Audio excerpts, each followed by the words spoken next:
Kembali kepada bahagia itu sederhana.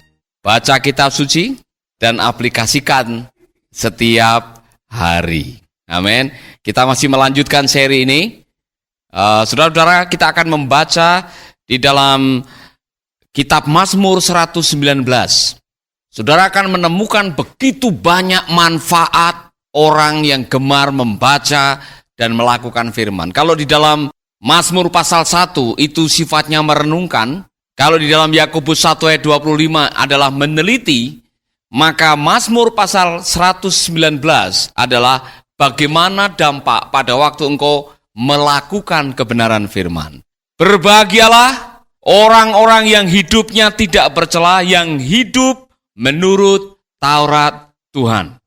Berbahagialah orang-orang yang memegang peringatan-peringatannya, yang mencari Dia dengan segenap hati, yang juga tidak melakukan kejahatan, tetapi yang hidup menurut jalan-jalan yang ditunjukkannya. Engkau sendiri telah menyampaikan titah-titahmu supaya dipegang dengan sungguh-sungguh.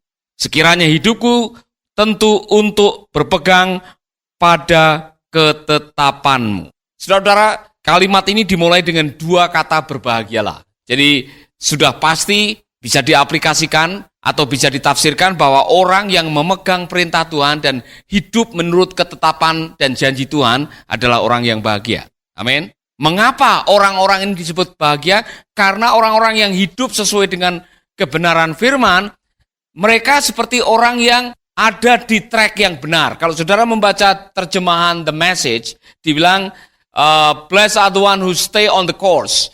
Orang yang ada di rel yang benar, jalan yang benar, petunjuk yang benar, dan tidak melanggar rambu-rambu, maka orang itu dikatakan pasti berbahagia. Siapa yang pernah melawan arus atau melanggar peraturan lalu lintas, kemudian saudara celaka? Ada yang pernah? Kalau saudara melawan arah yang jelas-jelas itu salah, dan saudara tetap melakukan, Anda akan celaka. Nah, di dalam celaka itu ada penderitaan. Di dalam penderitaan itu biasanya ada hukuman. Kalau Anda melanggar apa yang sudah ada, biasanya ada tilang. Ditilang itu artinya saudara mendapatkan disiplin dan harus membayar. Di dalam bahasa Alkitab, kalau engkau melanggar firman, yang akhirnya engkau melakukan sesuatu yang tidak sama dengan apa yang seharusnya, akhirnya engkau hidup tercela. Kita semua pernah melanggar firman. Dan kalau saudara sedang melanggar firman, di dalam hukum kebenaran, tidak ada pelanggaran yang tidak diketahui oleh Tuhan. Walaupun Tuhan tidak punya CCTV, Tuhan tahu.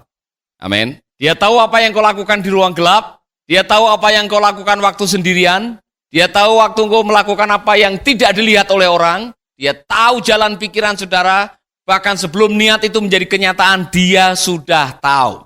Dan kalau engkau sudah tahu bahwa itu melanggar kebenaran dan tetap diterjang saja, tercela. Orang yang hidup tercela tidak bahagia. Mengapa? Karena di dalamnya akan ada rasa bersalah. Rasa bersalah itu membuat orang gelisah. Siapa yang pernah mencuri sesuatu dan saudara tahu waktu mencuri itu sebetulnya sudah ada suara dalam hati saudara, namanya hati nurani. Waktu saudara melakukan tindakan mencuri itu, ada deg-degan enggak di dalam hati saudara? Setelah itu ada rasa takut? Ada. Rasa takut kalau ketahuan. Takut kalau nanti akhirnya malu karena dituduh pencuri. Kalau di kampung saya ada mencuri ayam, zaman dulu, ketahuan saudara akan diarak di kampung. Ayamnya dikalungin di depan, kemudian saudara keliling kampung, ya kan? Aku mencuri, aku mencuri, aku mencuri. Malunya bukan main, ya kan? Demikian juga kalau ketahuan selingkuh di kampung, diarak. Saudara-saudara, perlakuan yang melanggar kebenaran selalu mendatangkan kegelisahan karena apa? Nurani Anda akan menuduh saudara. Yang paling bahaya ialah kalau itu dilakukan terlalu sering sehingga nurani saudara sudah tumpul dan saudara tidak tahu bahwa itu salah. Itu bahaya sekali. Suatu saat saudara akan mengalami hal-hal yang sangat berat di dalam kehidupan saudara. Jadi berbahagialah kalau nurani saudara masih bermain. Salah sedikit kemudian ada suara dalam hati, kamu salah. Jangan lakukan lagi. Itu salah. Itu tidak benar. Itu istri orang. Jangan macam-macam. Masih ada suara itu. Kalau hati nuranimu masih berbicara seperti itu, berbahagialah. Karena dia menjadi hakim yang akan menolong saudara mengawasi Apa yang benar dan apa yang salah dia tahu. Berbahagialah. Orang yang menyimpan rasa bersalah karena melanggar terlalu sering, akibatnya orang itu tidak akan pernah menikmati hidupnya. Amin. Saya pernah menceritakan ini. Saya pernah ketemu dengan Pak Edwin Chua. Edwin Chua itu dia orang Singapura yang umur 33 tahun sudah menjadi manajer pemasaran alat-alat pendingin supermarket wilayahnya Asia. Masih 33 tahun. Waktu dia mulai menceritakan pengalaman hidupnya, waduh saudara-saudara, ya namanya masih muda, dia menonjolkan betapa saya ini berhasil, seolah-olah begitu. Mulai dari nol, kemudian dia merangkak, dia mulai berhasil, mulai dari marketing sampai akhirnya ditunjuk menjadi manajer marketing, dan dia mengatakan dalam umur 33 belum pernah ada manajer marketing untuk perusahaan ini yang bisa membawai Asia. Saya orang pertama, Pak. Dia ceritakan gajinya kalau dikumpulin, ditabung, makan untuk anak cucunya juga masih cukup. Dia ceritakan keberhasilannya luar biasa. Saya tidak begitu heran. Saya mulai heran waktu dia mulai mengatakan, tapi Pak, saya punya masalah. Saya mulai tertarik. Masalahnya telinga kanan saya budek. Telinga kanannya tidak bisa mendengar dengan baik. Nah, saya mulai tertarik. Apa kata dokter? Dia bilang, saya sudah ke Thailand, saya sudah ke Singapura, saya bahkan pergi ke Jakarta, ada 3 dokter di Jakarta. Saya tanya, apa kata dokter? Semua dokter bilang katanya saya stres. Menurut Bapak saya stres atau tidak? Dari cara ngomongmu kamu stres. Ngomongnya kayak pencilatan begitu. Jadi kayak orang stres. Saya mulai tanya, kapan itu mulai terjadi? 3 tahun yang lalu. Apa yang terjadi 3 tahun yang lalu? Nah, dia mulai terbuka. Saya kan manajer pemasaran, Pak. Kalau saya ke Jakarta menawarkan barang-barang saya, ketemu dengan bos-bos itu kan saya harus menjamu mereka. Bukan hanya menjamu makanan, kadang-kadang menjamu wanita. Lalu kamu ikut-ikutan, ya namanya manusia, Pak. Terus istrimu tahu, wah tidak Pak, kalau istri saya tahu rumah tangga kami akan berantakan. Jadi berapa tahun kamu menyimpan kebohongan ini? 3 tahun, saya langsung bisa tahu. Yang bikin kamu budek itu karena kamu menyimpan rasa bersalah. Karena di dalam istilah kedokteran ada istilah psikosomatis. Penyakit yang datang, Anda pusing, Anda tiba-tiba sakit perut, waktu dicek tidak ada bakteri, tidak ada amuba, tidak ada apa-apa. Sehat, tidak ada masalah. Masalahnya adalah karena engkau menyimpan rasa bersalah. Rasa bersalah itu bisa membuat engkau sakit. Makanya pernah Yesus ketemu dengan wanita yang bungkuk bertahun-tahun dan Yesus hanya mengucapkan, dosamu sudah diampuni. Dan orang itu langsung bisa sembuh. Jadi jangan macam-macam dengan rasa bersalah, saudara-saudara. Amin. Rasa bersalah tidak bisa ditekan dan dibiarkan. Nanti bersamaan dengan waktu juga akan lupa sendiri. Tidak bisa. Rasa bersalah yang tidak diselesaikan akan menjadi beban dalam hidup. Itu tolong saudara perhatikan, orang-orang yang tertangkap KPK itu, dalam waktu cepat biasanya mereka masuk rumah sakit. Karena mereka bingung untuk mencari alasan besok. Mereka takut ketahuan rasa bersalahnya itu. Semakin banyak bohong, semakin banyak rasa bersalah. Semakin banyak rasa bersalah, semakin tidak bahagia. Itulah sebabnya berbahagialah orang yang hidupnya tidak bercela. Amin. Nah, orang yang hidupnya tidak bercela, apa yang dilakukannya? Yang pertama, mari kita akan melihat pasal 119 ayat yang ke-6. Maka aku tidak akan mendapat malu apabila aku mengamat-amati segala perintahmu. Orang yang hidup tulus, orang yang hidup jujur, orang yang hidup sesuai dengan firman, orang yang mengikuti rel yang seharusnya, orang yang mengikuti rambu-rambu yang sudah ada, pasti tidak ada masalah. Saya tidak perlu malu dengan hidup saya, karena selama ini saya menjalankan apa yang seharusnya saya lakukan. Hidup menurut kebenaran firman. Tidak bercela, tidak ada sesuatu yang membuat kita harus malu. Karena kita tahu apa yang kita lakukan ialah sesuai dengan kebenaran firman Tuhan. Amin. Apakah ada sesuatu yang membuat Anda malu dalam hidup saudara? Kalau kita mau buka-bukaan, ibarat kamar, hidup saudara, semua kamar dibuka. Ada enggak ada kamar yang saudara mau tutup dalam hidup saudara?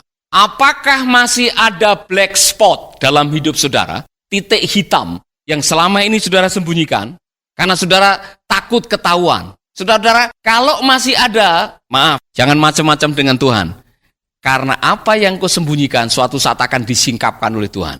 Lebih baik kita buka-bukaan dengan Tuhan dan katakan, Tuhan ini kelemahanku, aku bawa kepadamu, aku bertobat, dan saudara bereskan, daripada saudara menutupi dan seolah-olah tidak ada apa-apa. Ini lebih bahaya lagi. Kalau kita diminta untuk membuka semua kehidupan kita, dan kita mau terus terang di hadapan Tuhan semua dibuka, pertanyaan saya tadi, masih adakah kamar yang Anda akan kunci dan dirahasiakan, tidak boleh ada orang yang masuk dalam hidup saudara? Oh, yang ini jangan. Yang kamar ini jangan Tuhan. Ini terlalu pribadi ini. Yang kamar tamu boleh dibuka, ya kan? Ruang makan boleh buka, ruang makan. Gudang boleh. Tapi yang satu ini jangan. Ini terlalu pribadi. Hanya saya yang tahu. Hanya saya yang tahu. Saudara, kalau saudara bilang hanya saya yang tahu, saudara salah besar karena Tuhan Maha tahu. Semakin lama engkau menutupi black spot saudara, semakin sulit saudara untuk mengalami transformasi.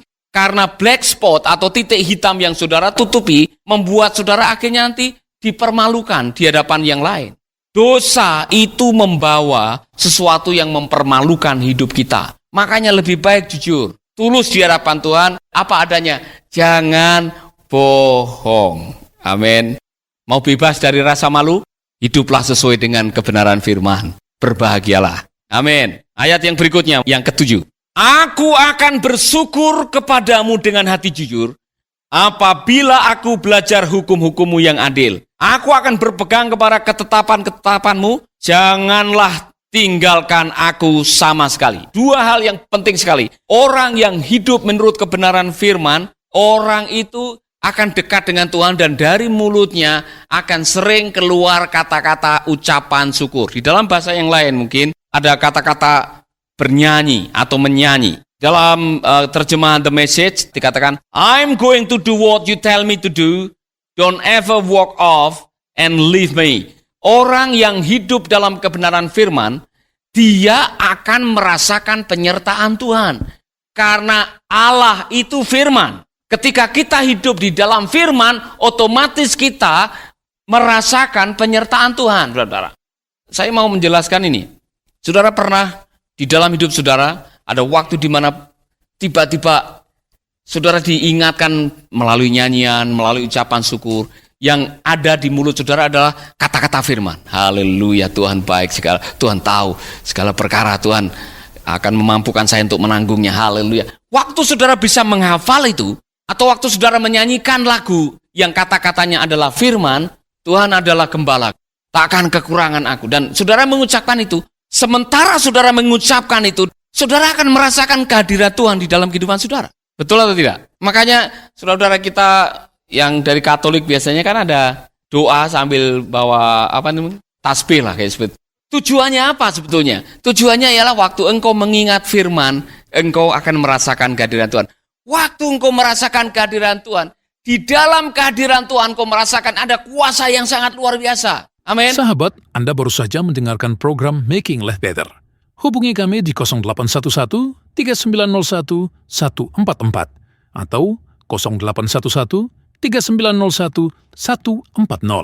Mari dukung pelayanan Making Life Better melalui rekening BCA 66 900 30525. Sekali lagi 66 900 30525 atas nama Paulus Wiratno.